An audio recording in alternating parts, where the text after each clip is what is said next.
Yahobu, Bapak Ibu Pendeta, Sinenge, Majelis dan warga Gereja Amin, ini adalah channel YouTube Sinode Gereja Amin. Karena itu, bagi yang mencintai Gereja Amin, tontonlah, subscribe, like, dan bagikan. Gereja Amin yang tangguh, mandiri, dan peduli. Tuhan Yesus memberkati.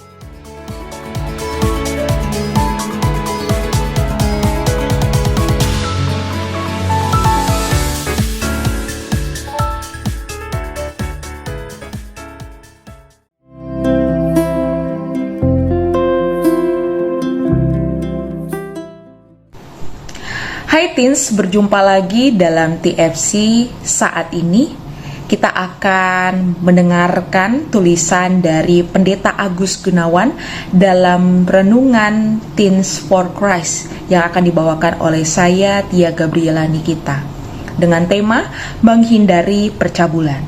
Untuk itu, sebelum kita mendengarkan perenungan ini, mari kita bersatu di dalam doa. Mari kita berdoa.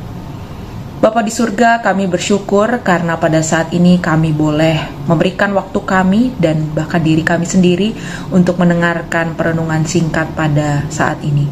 Tuhan, kami memohon Roh Kudus-Mu supaya kami dimampukan tidak hanya untuk mengerti, untuk mendengar, tetapi kami menjadi anak-anak Tuhan yang bisa mewujudkan firman yang kami dengar saat ini.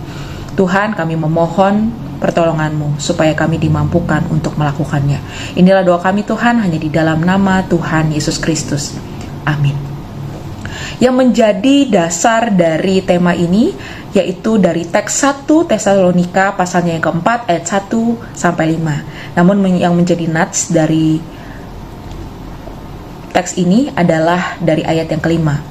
Karena inilah kehendak Allah pengudusanmu, yaitu supaya kamu menjauhi percabulan.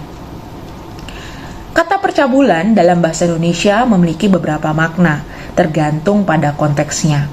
Dalam konteks hukum pidana, percabulan merujuk pada tindakan yang melanggar kesopanan dan kesusilaan, yang biasanya melibatkan perbuatan cabul atau tindakan seksual di luar pernikahan. Secara umum, percabulan juga dapat merujuk pada perilaku yang tidak senonoh, keji atau kotor, termasuk perilaku seksual yang tidak wajar atau tidak pantas. Nah, beberapa remaja tanpa sengaja terkadang melakukan tindakan ini dengan cara iseng atau bercanda, seperti memegang alat kelamin temannya. Dalam taraf tertentu, perbuatan itu termasuk dalam kategori perbuatan tidak menyenangkan atau cabul, dan dapat dikategorikan sebagai tindakan bullying. Paulus memberi nasihat kepada jemaat di Tesalonika untuk hidup kudus, yaitu hidup yang berkenan kepada Allah. Paulus menekankan agar mereka melakukannya dengan lebih bersungguh-sungguh. Salah satu bentuk hidup kudus adalah dengan menjauhi percabulan. Jemaat diminta untuk sungguh-sungguh menyadari bahwa hubungan seks antara laki-laki dan perempuan hanya dapat dilakukan oleh orang yang sudah menikah. Allah menetapkan ikatan pernikahan sebagai bagian dari hidup kudus yang bukan sekedar didasari oleh keinginan hawa nafsu. Dalam hidup pernikahan terdapat rasa hormat atas satu sama lain dan kasih yang saling membangun.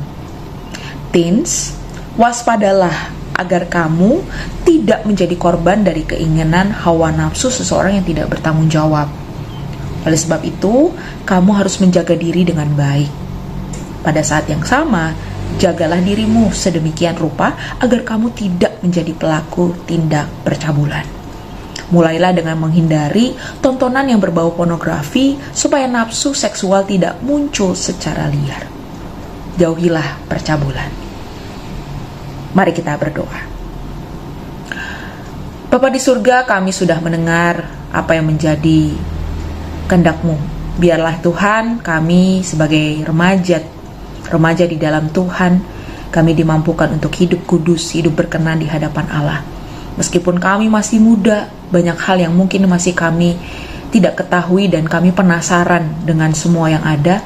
Mampukan kami Tuhan untuk memilih mana yang baik untuk kami ketahui, mana yang tidak.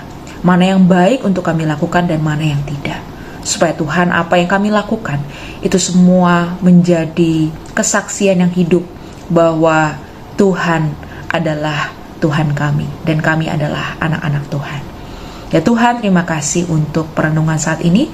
Kami berdoa dan memohon pimpinan Tuhan di dalam nama Tuhan Yesus Kristus. Amin. Teens, demikian perenungan pada saat ini. Kiranya kita dapat melakukan apa yang menjadi kehendak Tuhan di dalam hidup kita. Sampai berjumpa lagi di TFC berikutnya. Tuhan Yesus memberkati.